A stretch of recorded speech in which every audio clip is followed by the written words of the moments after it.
ಮುಖಾಮುಖಿಯಾದ್ರೂ ಕೂಡ ಮಾತನಾಡದ ದರ್ಶನ್ ಮತ್ತು ಪವಿತ್ರ ಗೌಡ ಕೋರ್ಟ್ಗೆ ಹಾಜರಾದ ವೇಳೆ ಇಬ್ಬರೂ ಕೂಡ ಮುಖಾಮುಖಿ ಆಗಿದ್ದಾರೆ. ದರ್ಶನ್ ಕೇಸ್ ವಿಚಾರಣೆಗೆ ಸಂಬಂಧಪಟ್ಟಂತೆ ಹಾಜರಾಗಿದ್ರು.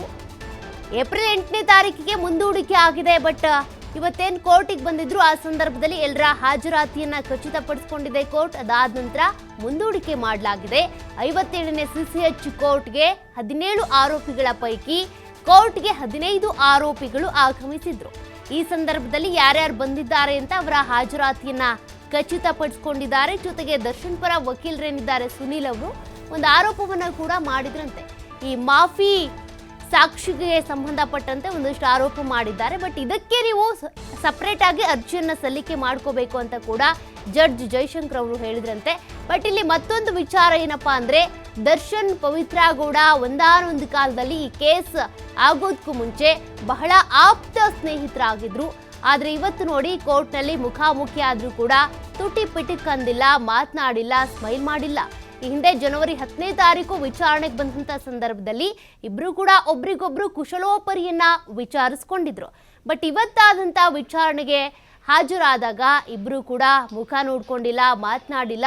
ಅವ್ರ ಪಾಡಿಗೆ ಅವ್ರು ಬಂದು ಕೋರ್ಟ್ಗೆ ಬಂದಿದ್ದೀವಿ ಅಂತ ತಮ್ಮ ಹಾಜರಾತಿಯನ್ನ ಖಚಿತಪಡಿಸಿ ಅದಾದ ನಂತರ ಅಲ್ಲಿಂದ ಅವ್ರ ಪಾಡಿಗೆ ಅವ್ರು ಹೋಗಿದ್ದಾರೆ, ಇವ್ರ ಪಾಡಿಗೆ ಇವ್ರು ಬಂದಿದ್ದಾರೆ.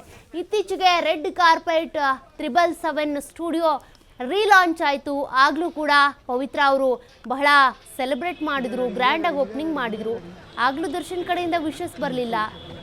ದರ್ಶನ್ ಬರ್ತ್ಡೇಗೂ ಕೂಡ ಪವಿತ್ರ ಗೌಡ ಕಡೆಯಿಂದ ವಿಶಸ್ ಬರಲಿಲ್ಲ. ಅಲ್ಲಿಗೆ ಇದ್ಯಾವುದೂ ಸಹವಾಸ ಬೇಡ, ನಾವಾಯಿತು, ನಮ್ಮ ಮನೆ ಆಯಿತು, ನಮ್ಮ ಫ್ಯಾಮಿಲಿ ಆಯಿತು ಅಂತ ಇರೋಣ ಅಂತ ದರ್ಶನ್ ಅವರು ಕೂಡ ನಿರ್ಧಾರ ಮಾಡ್ದಂಗೆ ಕಾಣಿಸ್ತಾ ಇದೆ. ಮತ್ತೊಂದು ಕಡೆ ಪವಿತ್ರ ಗೌಡ ಕೂಡ ರಿಲೀಸ್ ಆಗ್ತಾ ಇದ್ದಂತೆ ಈ ತಲಘಟ್ಟಪುರದ ವಜ್ರ ಮುನೇಶ್ವರ ಟೆಂಪಲ್ಗೆ ಹೋಗಿದ್ದೇನು, ದರ್ಶನ್ ಹೆಸರಲ್ಲಿ ಪೂಜೆ ಮಾಡಿಸಿದ್ದೇನು, ಅದ್ಯಾವುದು ಬೇಡ, ಸದ್ಯಕ್ಕೆ ಇಲ್ಲಿಗೆಲ್ಲವೂ ಬಂದಾಗಲಿ ಅಂತೇಳಿ ಅವರು ಕೂಡ ಸೈಲೆಂಟ್ ಆಗಿ ತಂಪಾಡಿ ತಾವಿದ್ದಂಗೆ ಕಾಣಿಸ್ತಾ ಇದೆ. ಒಂದು ರೀತಿಯಾಗಿ ಒಳ್ಳೆ ಬೆಳವಣಿಗೆಗಳೇ ಕಂಡು ಬರ್ತಾ ಇದೆ. ಒಂದು ಕಡೆ ದರ್ಶನ್ ಅವರು ನೆಮ್ಮದಿ ಆಗಿರ್ಬೋದು, ಮತ್ತೊಂದು ಕಡೆ ಪವಿತ್ರ ಗೌಡ ಕೂಡ ನೆಮ್ಮದಿ ಆಗಿರ್ಬೋದು. ಬಟ್ ಕೇಸ್ ವಿಚಾರಕ್ಕೆ ಅಂತ ಬಂದಾಗ ಕೇಸನ್ನು 8ನೇ ತಾರೀಕಿಗೆ ಮುಂದೂಡಿಕೆ ಮಾಡಲಾಗಿದೆ. ಅವತ್ತಿನ ಸಂದರ್ಭದಲ್ಲಿ ಏನೆಲ್ಲ ವಿಚಾರಣೆ ಆಗುತ್ತೆ ನೋಡೋಣ.